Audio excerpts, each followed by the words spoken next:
The room is loud, vibrating with the low, steady hum of overlapping conversations, the sharp clink of silverware against ceramic plates, and bursts of unearned laughter that bloom and die in the heavy air. You are sitting at the exact center of this gathering, physically present, breathing the same recycled atmosphere, yet you feel as though you are observing it all from the bottom of a frozen, lightless lake. To everyone else, you look like you belong. You offer the expected polite smiles at the right microseconds, you nod when someone makes a point, and you might even contribute a carefully measured remark that blends seamlessly into the background noise. But inside, there is an absolute, suffocating vacuum. It is the peculiar, haunting agony of being entirely unseen while standing directly under the brightest chandelier in the room. You are not just lonely, you are profoundly, structurally disconnected. Every interaction feels like a transaction where you are trading pieces of your authenticity for a temporary passive acceptance, terrified that if you ever drop the mask, the people looking right at you will instantly see through the fabrication and conclude that you are weightless, hollow, and fundamentally unworthy of occupying space. This constant, exhausting performance begins long before you ever step foot into a crowded room.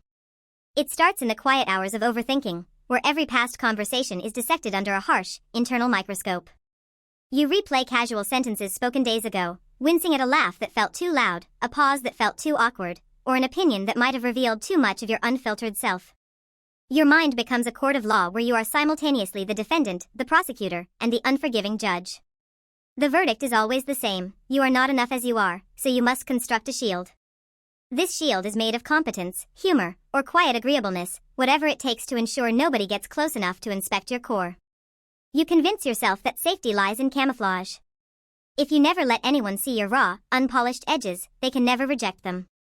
But the tragic paradox of this self-protection mechanism is that the walls you build to keep out the pain of judgment also lock out the possibility of genuine connection.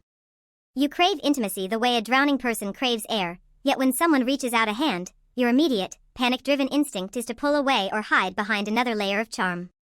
You feel entirely misunderstood, even by the people who claim to love you most, because the person they love is merely a carefully curated character you invented to keep them from discovering the real, fragile truth of your internal chaos. The weight of this invisible labor accumulates slowly throughout the day until it feels like carrying lead in your chest. You watch couples laughing over shared jokes, groups of friends leaning into each other with an effortless physical ease, and you wonder what secret code of existence they were given that you somehow missed.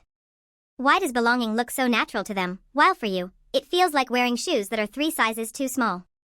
Every social engagement drains your battery not because you are physically tired, but because the psychological toll of monitoring your own expressions, filtering your thoughts, and measuring your worth against an impossible standard is catastrophic. You find yourself retreating into the bathroom at parties just to stare at the mirror and remember what your face looks like when it is not performing. In those brief minutes of solitude, the silence is both a relief and a terrifying reminder of your isolation. You want to scream, to break the glass, to do something wild and disruptive just to prove to yourself that you are actually alive and not just a ghost haunting your own life. Yet, when you walk back out, you smooth down your collar, readjust the polite expression, and step right back into the play. As the evening wears on, the disconnect deepens into a dull, aching numbness. The voices around you begin to blur into a meaningless, droning soundtrack, and you drift further inward, retreating to a fortress of complete mental detachment. You realize with a sobering clarity that the fear of being judged for your true self has trapped you in a solitary confinement of your own design. You are starving at a feast, surrounded by people yet dying of thirst, because you have traded the risk of being seen for the safety of being invisible. The irony is staggering. You protect your ego so fiercely from the minor sting of rejection that you end up inflicting upon yourself the much deeper, chronic pain of total emotional abandonment. Nobody has hurt you, nobody has maliciously cast you out, and yet you are completely, irrevocably exiled. You sit there with a glass of water in your hand, watching the flickering lights, and the heaviest realization hits you: the prison door was never locked from the outside. The terror is not that they will look at you and judge you poorly. The quiet, crushing terror is that they will look closely, see right through the performance, and realize there was never anything substantial behind the mask to begin with. Surrounded by 100 voices, yet entirely fluent in silence.